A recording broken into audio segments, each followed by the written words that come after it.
Well, flooding has become a common problem for many western Wisconsin communities. As News 8 Now's Jordan Frumstead found out, La Crosse leaders have sought solutions going back to the 1960s. One structure saves city residents from flash flooding on a routine basis.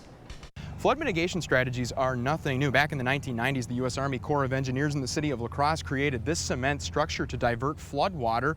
After La Crosse's wettest day on record on Saturday, the water was almost to the top of that cement structure. And mitigation strategies like this are becoming common practice as these 50-year rains are becoming an annual occurrence. La Crosse's record daily rainfall Saturday highlights a problem that is no longer a once-in-a-100-year phenomenon. Flood mitigation is an old conversation. Just step into the La Crosse Public Library archives and you'll find a stack of papers dating back to 1967. We've been, investigating things in La Crosse for decades. The structure that was built is a good example of what we call gray infrastructure or hard infrastructure, where we go build things.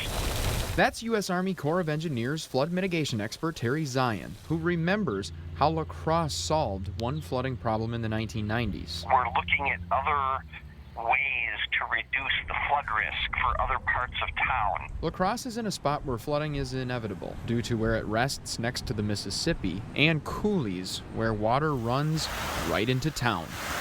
We look for opportunities to reduce the flood risks rather than modifying the flood itself. One of those solutions they're talking about are when they build new buildings, they build them up higher so that when the water does reach a certain point, it won't reach the building's foundation.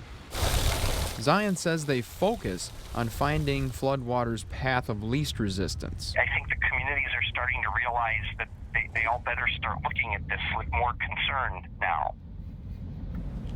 Now, Zion says it's good for communities to have solid flood plan ordinances. These help communities understand the risks so they can solve flood issues before they happen.